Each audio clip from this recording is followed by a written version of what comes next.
안녕하세요. 부처님께서 사위성 녹자모 강당에 있을 때였습니다. 그때 바라문 출신 가운데 수학자인 모칼라나라는 분이 계셨습니다. 이것은 목련존자가 아니고 이름은 같은데 다른 사람입니다. 이분은 출가한 스님이 아니고 바라문 출신 학자였어요. 그분이 부처님께 와서 인사를 하고는 이렇게 물었습니다. 부처님, 이 강당이 1층, 2층, 3층이지 않습니까? 이 강당에 3층이 오르기 위해서는 1층을 오르고 2층을 오르고 3층을 오르듯이 또 우리 바라문들은 배달을 배울 때 기초를 배우고 중간을 배우고 또 그 뒤를 배운다는 것. 또 코끼리를 길들이는 사람도 처음에는 어떻게 길들이고 두 번째는 어떻게 길들이고 다음에는 어떻게 길들인다. 이렇게 그 가르침에 순서와 차례가 있다 이거예요. 그런데 부처님께서 가르치는 이 법과 유래도 그런 차례를 따라 배워서 성취하는 그런 것이 있습니까? 이렇게 부처님께 물었어. 그러니까 부처님께서 그렇다. 내 법 또한 차례를 따라 배우고 성취할 수가 있다. 이렇게 대답했어요. 어떤 차례를 따라 가르치십니까? 하니까 부처님께서 이렇게 말했어요. 목갈리나여 바른 주장이라면 그것은 순서대로 차츰차츰 성취하게 될 것이요. 나는 이 법과 계율을 순서대로 성취하였어. 만약 나이 어린 비구가 처음으로 와서 도를 배우고자 하여 법과 계율에 들어오면 나는 먼저 이렇게 가르치오. 너는 와서 목숨을 다해 몸을 지켜 청정하게 하고 말과 뜻을 지켜 청정하게 하라. 그가 시킨 대로 하면 나는 다시 그 다음을 가르치오. 너는 홀로 멀리 떠나 나무 밑이나 숲속 혹은 무덤 사이 같은 한적한 곳에서 살아라. 그런 곳에 가서 단정히 앉아 원을 바로 세워 생각이 다른 데로 팔리지 않도록 하여라. 남의 재물과 가구를 보더라도 탐심을 내지 말고 마음을 깨끗이 가져라. 성냄과 수면에도 그렇게 하고 의심을 끊고 미혹을 막아 그 마음을 깨끗이 지켜라. 목관리나여 그러나 장로 비구나 학덕이 높은 바라문에게는 더 깊은 것을 가르치오. 구경에 가서는 모든 번뇌가 다하고 지혜를 얻는다고 가르치오. 이렇게 부처님께서 말하자 부처님 그와 같이 가르치고 훈계하면 제자들은 다 구경의 지혜를 얻어 반드시 열반을 얻게 됩니까? 하고 모칼라나가 묻자 누구나 한결같을 수는 없어 얻는 사람도 있고 얻지 못하는 사람도 있어. 그러니까 모칼라나가 또 물었어요. 열반은 있고 열반으로 가는 길도 있으며 더구나 부처님은 현재 그 길을 가르치는 분인데 어째서 그들은 구경의 열반을 얻기도 하고 얻지 못하기도 합니까? 이렇게. 그러니까 부처님도 가르침을 순서에 따라 어린 비구에게는 신참자에게는 어떻게 가르치고 그것을 이루면 다음은 어떻게 가르치고 그 다음에는 어떻게 가르친다. 또 장로나 또 학식이 높고 지혜 있는 바라문이 올 때는 어떻게 가르친다. 이렇게 가르침의 순서가 있고 그 가르침을 순서대로 따라 행한다면 열반을 성취할 수가 있다. 여기서 이제 신참자에게는 이 내용을 보면 첫째 수행자가 들어오면 뭘 제일 먼저 행해야 된다. 계행을 청정히 지켜야 된다. 마음을 어떻게 쓰고 말을 어떻게 하고 행동을 어떻게 한다. 이 청정한 계행이 가장 중요하다. 첫째가 살아있는 생명을 함부로 해치지 말아야 한다. 그러니까 수행자가 돼가지고 성질난다고 남을 때리고 죽이고 이런 행동을 하면 안 된다. 두 번째는 주지 않는 남의 물건을 가져서는 안 된다. 물건이 탐난다고 뺏거나 훔치거나 이래서는 안 된다. 세 번째는 성적으로 타인을 괴롭혀서는 안 된다. 이렇게 행동으로 남을 해치는 행위, 남을 괴롭히는 행위를 해서는 안 된다. 두 번째는 말로 남을 괴롭혀서는 안 된다. 첫째는 거짓말을 해서 남을 괴롭히거나 욕설을 해서 남을 괴롭히거나 이간질을 시켜서 남을 괴롭히거나 꾸미는 말로 해서 남을 괴롭히거나 이렇게 말로 남을 괴롭혀서는 안 된다. 그리고 세 번째, 이 마음이 깨끗해야 된다. 마음에 욕심이 가득하거나 성내고 짜증이 가득하거나 어리석음이 있다면 이것은 안 된다. 이렇게 먼저 계행이 청정해지도록 가르쳤습니다. 그 다음에 이제 어떻게 해야 되느냐? 고요한 숲속에 가서 생활하도록 가르친다. 즉 세상 사람과 잡담하고 이런 혼탁한 환경에 있지 말고 좀 떨어져서, 초심자예요. 좀 떨어져서 한적한 곳에 머무르면서 그 다음에 자세를 바르게 하고 마음을 얼굴 전면에 딱 집중을 해서 처음에는 호흡관, 숨이 들어오고 숨이 나가는 여기에 끼어있는 수식관을 하고, 이걸 아나빠나라 그래요. 그래서 아나빠나에 의해서 정신통일이 딱 이루어지면 그 다음에 몸에서 일어나는 갖가지 느낌에 끼어있는 소위 비파사나를 행해야 한다. 이런 식으로 부처님의 가르침에도 순서가 있고 절차가 있고, 하나를 하게 되면 다음을 하고 하나를 하게 되면 다음을 하고, 이렇게 해서 차례로 가르친 대로 따라 행한다면 누구나 다 번뇌가 없는 모든 속박에서 벗어난 그런 구경지에 이를 수가 있다.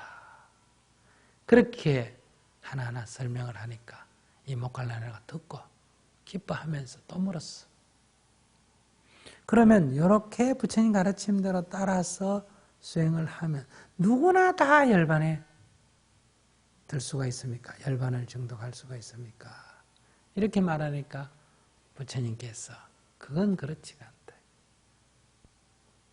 열반을 성취하는 사람도 있고 열반을 성취하지 못하는 사람도 있다. 그러니까 목갈리나라가 또 되묻는 거예요. 어째서 부처님께서 이렇게 잘 가르쳤고 부처님께서 지금도 행하고 계시고, 그런데 왜 어떤 사람은 성취하고 어떤 사람은 성취를 못합니까? 이렇게 물었을 때 부처님께서 목갈리나를 보고 당신은 왕사성 가는 길을 잘 아시오? 하고 물었어요. 지금 이 대답하고 있는 자리가 사위성이에요. 예, 잘 압니다. 어떻게 잘 아오? 저는 그곳으로 장사하러 자주 다니기 때문에 왕사성 가는 길을 훤하게 잘 안다는 거예요. 만약에 어떤 사람이 당신에게 왕사성 가려면 어떻게 갑니까? 하고 묻는다면 당신은 잘 가르쳐 줄 수 있어?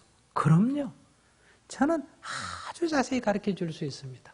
어디 가서 무슨 일이 있고 뭐 이렇게 그 가다가 중간에 일어나는 문제까지 다 알려줄 수 있습니다. 그렇다면 당신에게 길을 물은 사람은 누구나 다 왕사성에 도달합니까? 아닙니다, 부처님. 왜 그렇소? 왕사성 가는 길을 제가 아무리 자세히 일러줘도 그 사람이 겨울음을 피우고 안 간다면 그곳에 도달할 수가 없습니다. 설명만 듣고 가지도 않는 사람도 있고, 가다가 내가 가르친 대로 안 가고 딴 길을 가버린다면 어떻게 그가 도달할 수 있습니까? 그럼 그것은 당신 책임이요? 아닙니다. 그게 어떻게 제 책임입니까? 그럼 누구 책임이요? 그건 그 사람 책임이죠. 저한테 길을 물어서 저는 길을 자세히 가르쳐 줬고 가고 안 가고 그것은 그 사람의 책임입니다. 그렇게 대답하니까 부처님이 목갈리나요. 나도 그렇소. 나는 스스로 이미 열반의 경지에 다다랐어. 어떻게 하면 그 열반의 경지에 이르는지 나는 자세히 압니다. 누구든지 나에게 그 길을 묻는다면 나는 자세히 가르쳐 줄 수가 있습니다. 그 가는 과정에 어떤 어려움이 있는지도 나는 하나하나 다 일러줄 수가 있습니다. 그러나 그가 열반에 도달하고 도달하지 못하고는 나의 책임이 아닙니다. 그가 결음을 피워서 가지 않든지 설령 가다가도 중간에 그만두든지 하는 것은 그의 문제입니다. 나는 다만 길을 가르칠 뿐입니다.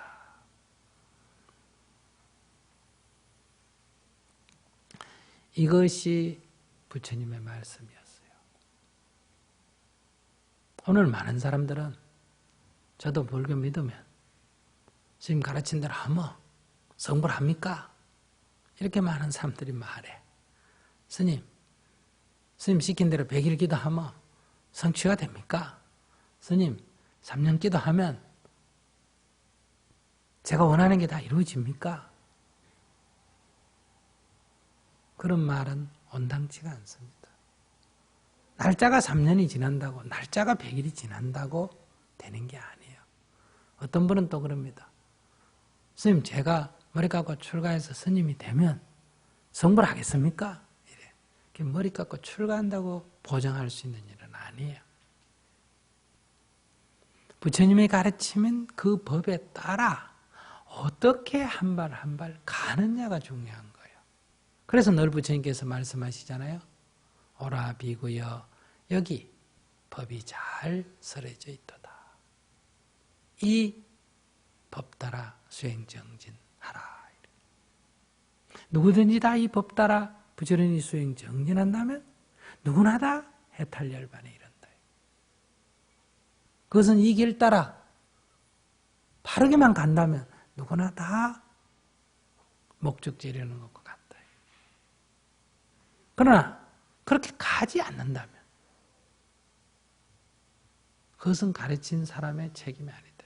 그것은 그의 책임입니다. 여기서 우리는 자꾸 데려다 주기를 원합니다. 대신해 주기를 원한다. 자동차 운전을 대신해 줄 수가 없죠. 피아노를 대신 배워줄 수가 없습니다.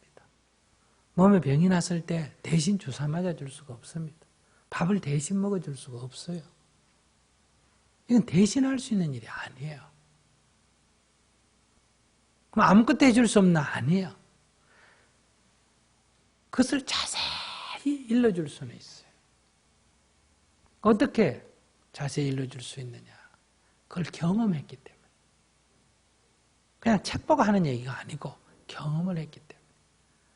그래서 이 수행 지도를 할 때도 체험을 한 사람하고 이론만 하는 사람하고 큰 차이가 있습니다. 이론을 한 사람은 이렇게 하면 된다. 호흡은 이렇게 해라. 뭐는 이렇게 해라. 뭐는 이렇게 해라. 말이 쉽습니다. 진도도 빨리 나갑니다. 그런데 실제로 해보면 장애가 많습니다. 이론대로 안 됩니다. 어떤 사람이 저한테 전화 와가 거기 찾아가려면 어떻게 갑니까? 예, 이리 오시오. 내가 생각할 때 너무너무 쉬워. 이거 찾아오는 거는. 근데 막상 본인이 처음 찾아와 보면 도대체 여기서 왼쪽으로 가야 되는지 오른쪽으로 가야 되는지 또 묻고 이래야 되잖아요.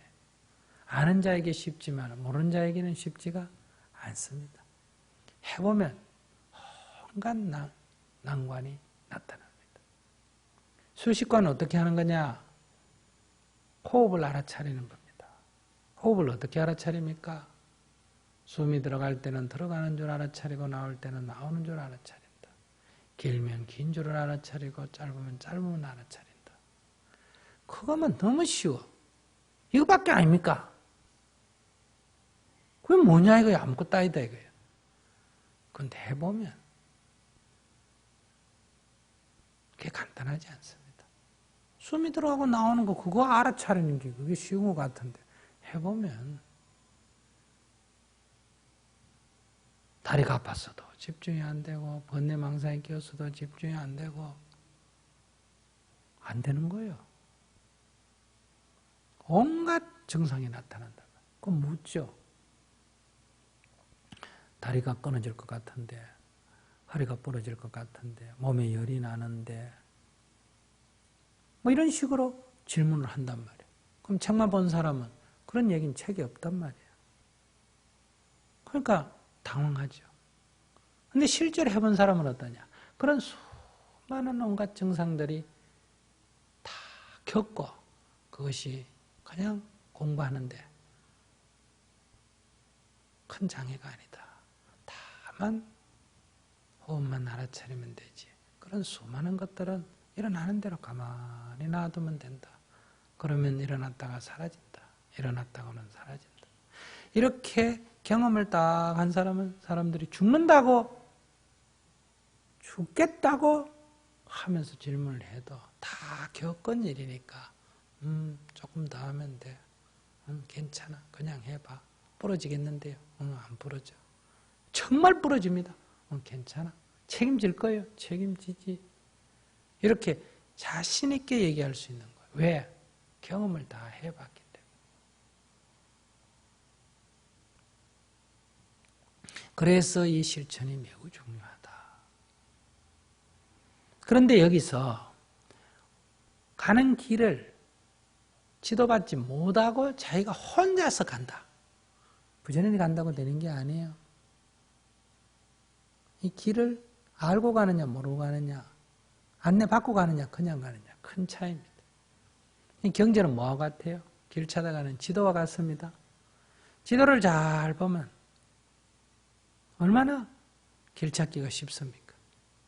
지도 안 보고 그냥 막 가면 굉장히 어렵습니다. 수도 없이 헤맵니다. 근데 지도를 딱 보면 금방 찾을 수 있죠. 그런데 실제로 가보면 지도 갖고 잘 찾아질 때도 있지만 헷갈릴 때도 많아. 군데군데. 그래서 지도를 갖고 가도 가끔은 길을 잘 아는 사람에게 가서 차를 세우고 어때요? 물어봐야 돼.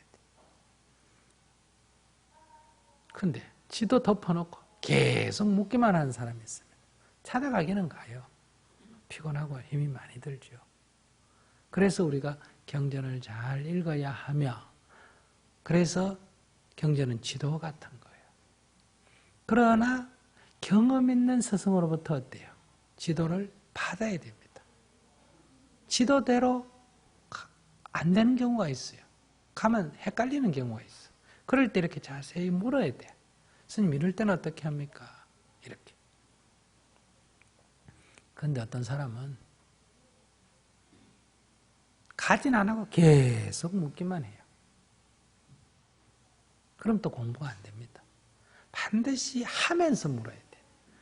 하기만 하고 묻지도 않는 사람이 있고 묻기만 하고 안 하는 사람이 있어. 둘 다 어렵습니다. 여러분들 한번 생각해 보세요. 자동차 운전을 어떻게 하는가? 자동차는 이렇게 생겼고 이러이런 원리에 의해서 이렇게 움직입니다. 라고 내가 설명을 했습니다. 근데 여러분들 그럼 되겠구나 하고 가서 해보면 됩니까? 안 됩니까? 잘 안 되지. 그러면 다시 와가지고 이렇게 해보니 잘 안 되던데요.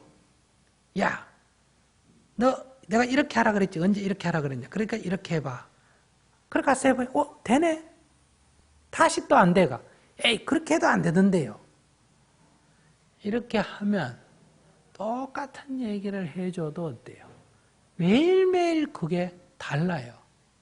근데 실제로 가서 안 해보고 와서 들으면 어떻겠어요? 결국 저 스님 어제 한 얘기 오늘 또 하죠? 오늘 한 얘기 내일 또 해. 3번만 들으면 어때요? 아이고 그거 들을 거 없어. 맨 똑같은 얘기 하더라. 이렇게 되는 거예요. 근데 실천을 하면 어떠냐? 그게 똑같은 얘기가 절대 아니에요. 실천을 안 하면 똑같은 얘기가 돼. 그래서 이것이 지식과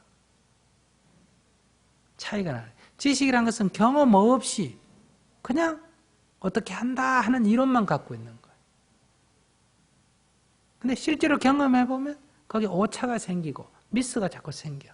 그걸 가지고 묻게 되면, 그러니까 여러분들이 책을 줘도 처음에 쫙 읽어보면 책대로 하면 다 될 것 같지? 가서 해보면 어때요?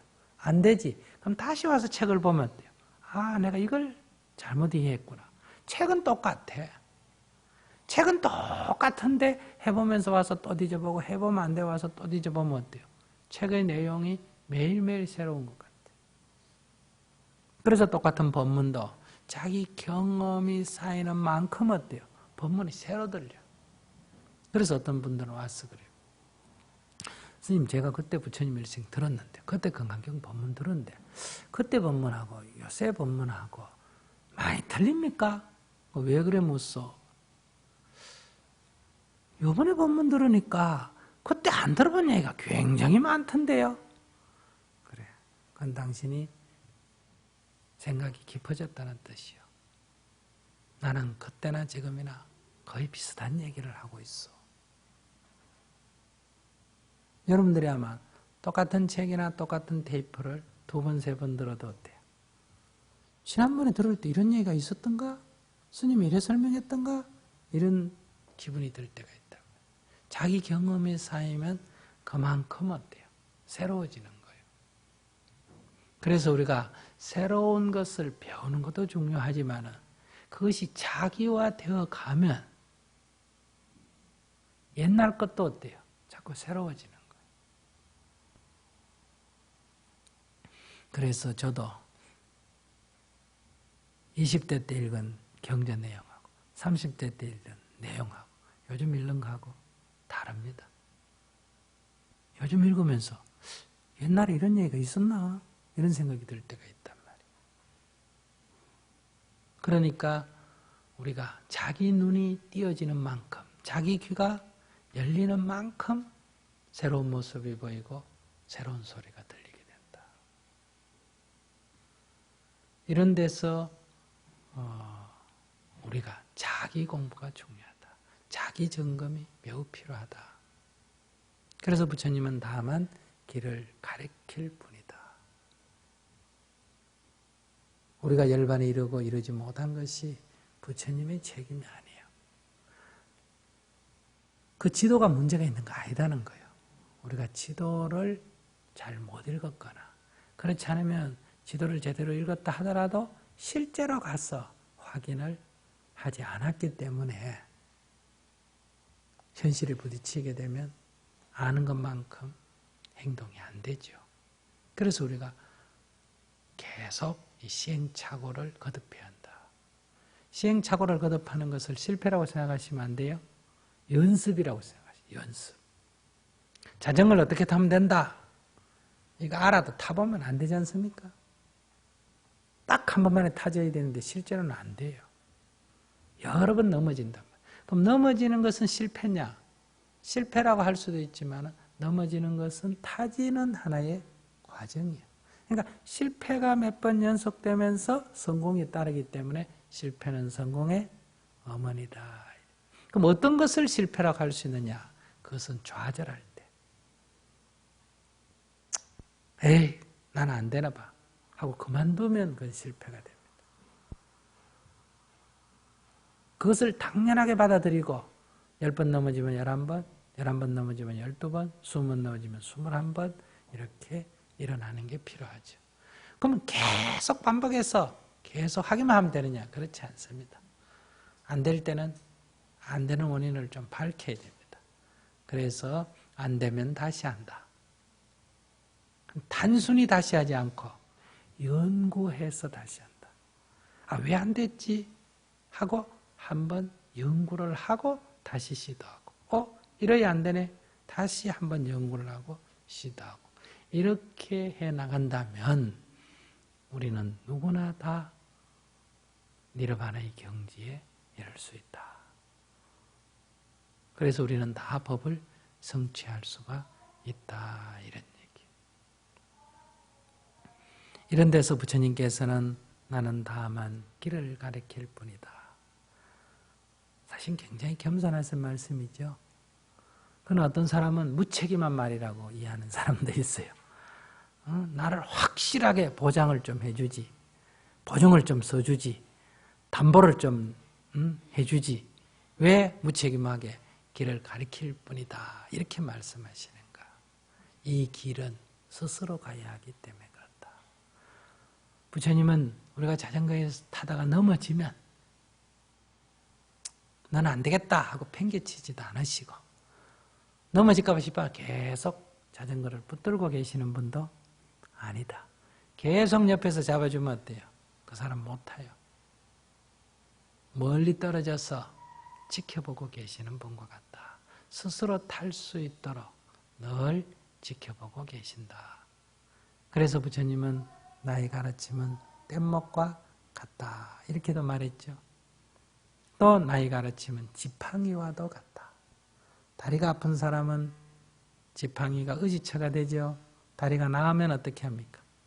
버려야지. 근데 다리가 나았는데도 고맙다고 짚고 다니면 다리병신이라는 소리를 들어요.